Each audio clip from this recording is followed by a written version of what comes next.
Buenos días, alumnos. En esta oportunidad, continuando aún con el estudio de la célula, en esta oportunidad vamos a estudiar la fisiología del núcleo, ¿sí? Con el siguiente tema: el dogma central de la biología molecular.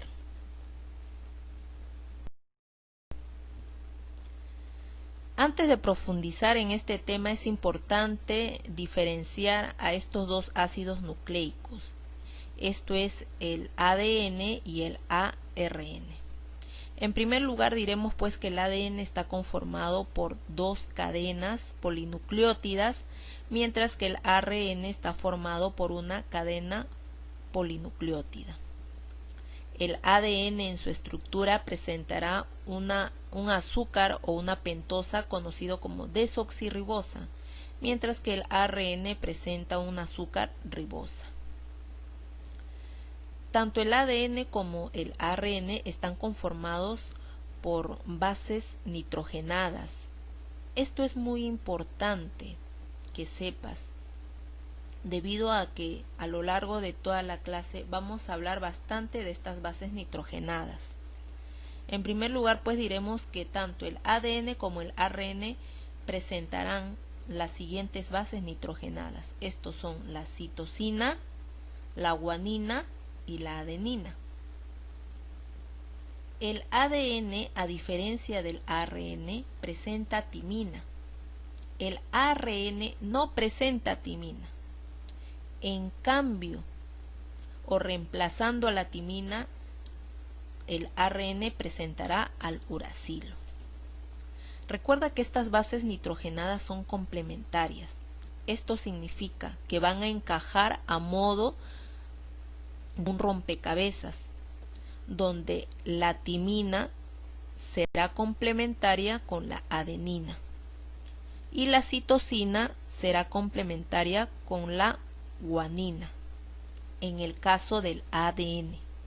En el caso del ARN, se sigue respetando la complementariedad entre la citosina y la guanina. La adenina, en este caso, va a ser complementario con el uracilo. Recuerda que en el ARN no hay timina, por lo tanto, la base que reemplaza la timina en el ARN viene a ser el uracilo. Entonces recuerda bien esto: citosina con guanina y timina con adenina en el ADN, y en el ARN es citosina con guanina y adenina con uracilo. Listo, entonces empezaremos por definir el dogma central de la biología molecular. ¿En qué consiste este dogma? Bueno, se refiere al flujo de información genética que ocurre de modo ordenado en tres procesos llevados a cabo por estos ácidos nucleicos. Estos tres procesos son la replicación, la transcripción y la traducción, siempre en esa dirección, ¿sí? Primero la replicación, luego la transcripción y luego la traducción. Van a existir algunos organismos o entes biológicos que van a escapar a esta regla, ¿sí? Estos son, por ejemplo, en el caso de los virus, conocido como los retrovirales, ¿sí? Estos tienen la capacidad de poder desviar la dirección. ¿Cómo es esto? Ellos podrán replicar y luego transcribir, o también a su vez ellos de la transcripción podrán volver a la replicación. Bueno, sin más, vamos a empezar por la explicación de este dogma central de la biología molecular. En primer lugar, la replicación. La replicación, chicos, consiste en la duplicación del ADN, ¿sí? Vamos a formar aquí dos moléculas de ADN.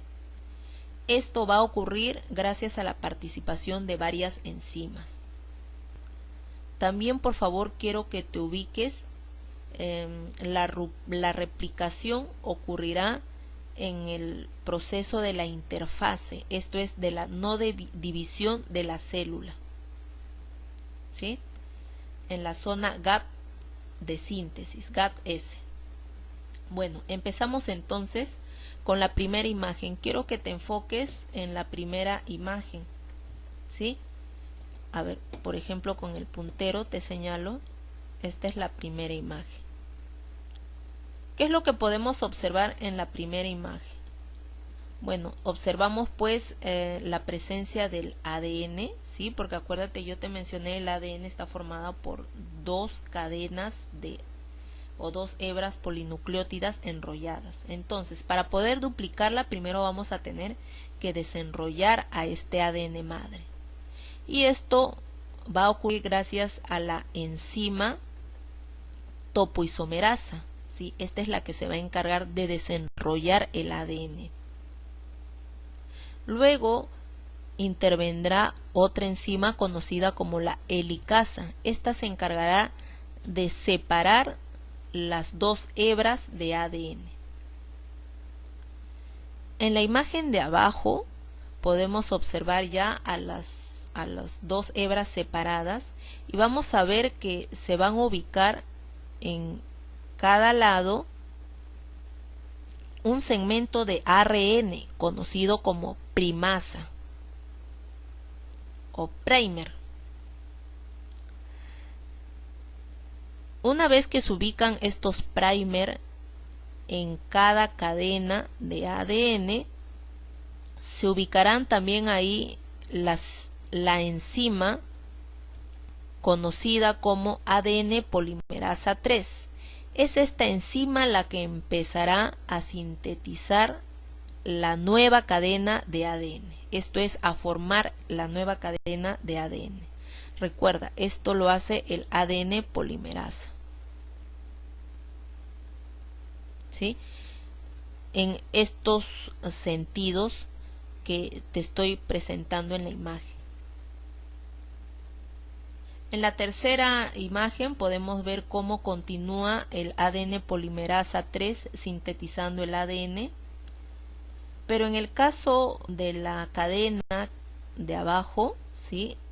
Vemos que el ADN polimerasa 3 no lo hace en el mismo sentido, no sintetiza en el mismo sentido, ¿sí? Lo hace de manera opuesta. Una vez que el ADN polimerasa 3 llega al extremo de la cadena, este lo da un salto hacia el otro primer, ¿sí? Y a partir de él nuevamente retrocederá sintetizando el ADN. Como verás pues en la cuarta imagen ya vemos pues formada las cadenas de ADN, ¿sí? En este caso las llamaremos ADN hijas. Y la cadena que es continua, ¿sí? La cadena de ADN hija que es continua se le conoce como cadena líder, mientras que la otra cadena que va a presentar varios primer es conocido como la cadena rezagada.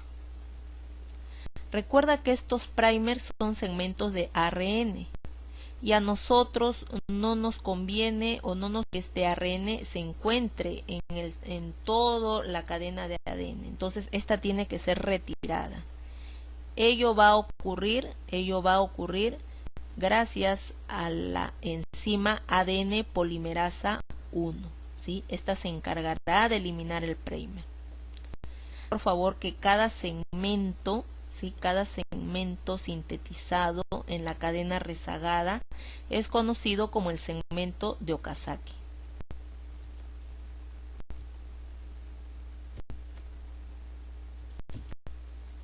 Muy bien, en esta primera imagen, por ejemplo, ya observamos que los primers fueron retirados, quedando solamente segmentos de ADN. ¿Sí? Entonces, nosotros tenemos que unir estos segmentos de ADN. ¿Cómo va a ocurrir eso?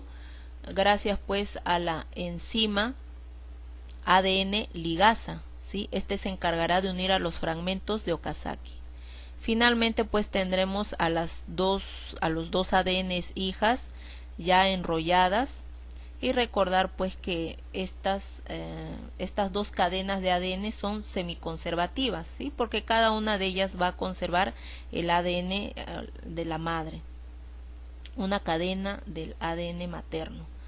Las dos cadenas de ADN también son complementarias, ¿sí? Recuerda muy bien que ellas encajan debido a la presencia de sus bases nitrogenadas. Y finalmente las dos cadenas de ADN son idénticas. Una vez que se llevó a cabo la duplicación del ADN, ¿sí?, entramos al proceso de la transcripción. Este consiste en copiar las secuencias de ADN en forma de ARN mensajero, ¿sí? Entonces, en la primera imagen, por ejemplo, podemos diferenciar que el ADN va a presentar dos cadenas. Una de ellas es conocida como el ADN antimolde y la otra conocido como el ADN molde. El ADN molde será aquel que va a ser copiado para la formación del ARN, ¿sí?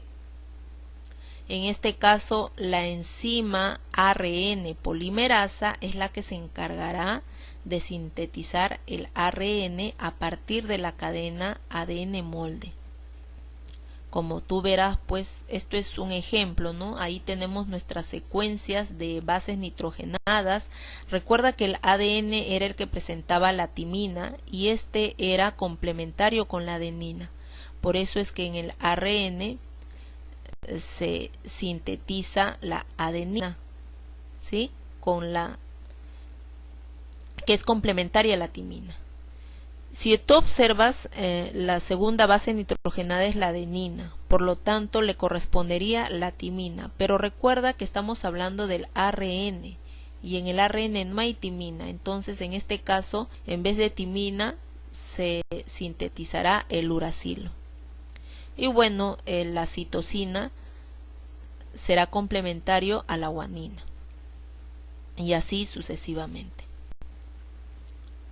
Una vez ya sintetizado el ARN mensajero, por favor es importante que recuerdes que cada 3 bases nitrogenadas conformarán el triplete, ¿sí?, conocido como el codón, ¿ya?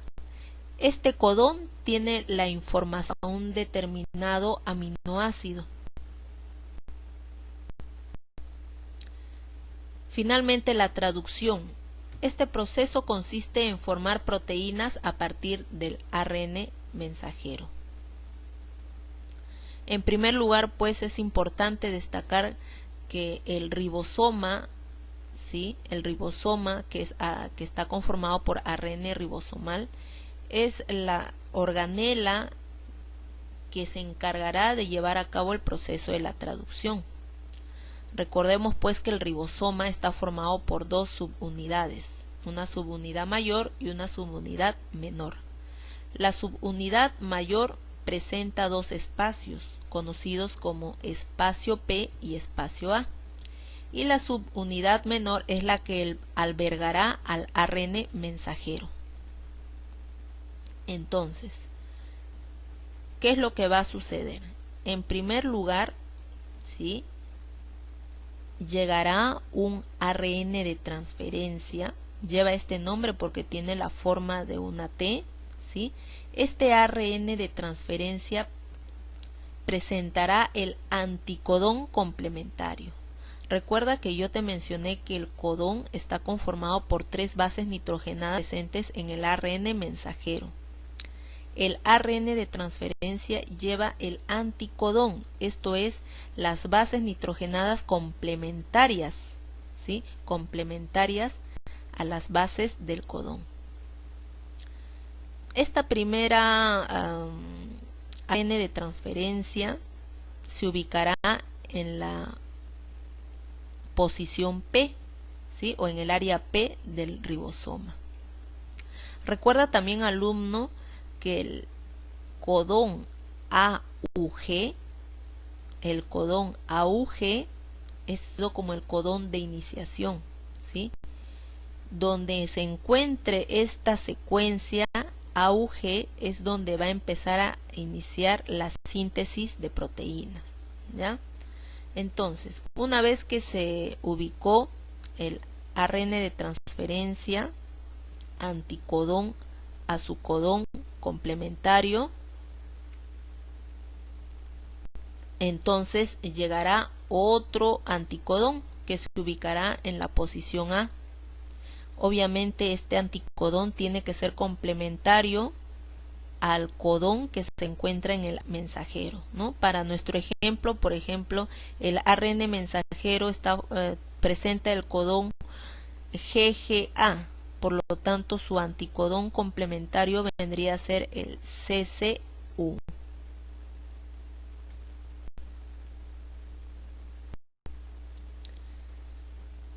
Una vez que ocurre ello, por favor quiero que te enfoques en esta imagen, ¿sí? En esta primera imagen. Acá tenemos ya ubicados a los dos anticodones, ¿sí?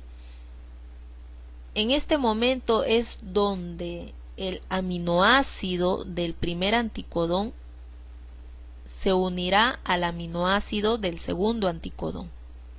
Esto gracias a la enzima peptidil transferasa, la que forma el enlace peptídico. Una vez que el primer anticodón queda vacío, se retirará del ribosoma, dejando el espacio P libre. Es ahí donde llega el otro anticodón que buscará a su complementario codón que se encuentra en el ARN mensajero.